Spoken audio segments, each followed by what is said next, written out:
என்னடி பண்ணிட்டு இருக்க? அதுவாக்கா இன்னைக்கு 10th ஸ்டாண்டர்டோட லாஸ்ட் டேல அதனால ஃபேர்வெல் மாதிரி கொண்டாடணும். நாங்கள் நிறைய இன்ஸ்டாகிராமுக்கு ஃபோட்டோஸ் ரீல்ஸ்லாம் எடுத்தோம். மிஸ்ஸு கூட நாங்கள் வீடியோஸ் எடுத்தோம் தெரியுமா? ரொம்ப ஜாலியாக இருந்தது. ஏய் ஷில்பா, மதுரை மாட்டேங்க எனக்கு ஸ்லாம் புக் கொடுத்தா தெரியுமா? அவளோட பெஸ்ட் ஃப்ரெண்ட்ல நானும் ஒருத்தி. அவ அப்படிதான் போட்டுக்கா. இன்னைக்கு தான் நம்ம கடைசி அசெம்பிளில. இதெல்லாம் ரொம்ப மிஸ் பண்ணுவேன். நம்ம கிளாஸ்ல நிறைய பேர் வேற ஸ்கூல் போறாங்களா. நம்மள கூட பிரிச்சு வேற கிளாஸ்ல போட்டுருவாங்கன்னு நினைக்கிறேன் ஷில்பா. ஆனா நீ எப்பவுமே என்னோட பெஸ்ட் ஃப்ரெண்டா இருப்பேடி. ஏய் சர்வேஷோட ஷர்ட்ல எல்லாரும் ஸ்கிரீன் போட்டு கிக்கிட்டு இருக்காங்க. யூனிஃபார்ம் ஷர்ட்ல. ஏய் இன்னைக்கு கெமிஸ்ட்ரி மிஸ் என்ன பார்த்து சிரிச்சாங்கடி. கடைசி நாள்ன்றதுனால தான் சிரிச்சாங்க போல. இது வரைக்கும் சிரிச்சத பார்த்ததே இல்ல.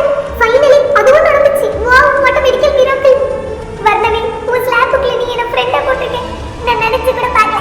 இனிமே நீ என் ஃப்ரெண்ட். நான் இன்னைக்கு ஃபோன் கொண்டு வந்திருக்கேன். அம்மா ஃபோன் கொடுத்து அனுப்பிச்சிருக்காங்க. ஆமா அதுல கேமரா இருக்கு. கேமரா போன மட்டும் சொல்லல. எங்க அம்மா ஃபோன்ல கேமரா இருக்கு. அதுல நம்ம எல்லாரும் சேர்ந்து போட்டோ எடுக்கலாம். குரூப் போட்டோ எல்லாரும் எனக்கு சொல்லி எடுக்கலாம். கடைசியா ஒரு வாட்டி இன்னைக்கு கிளம்பும்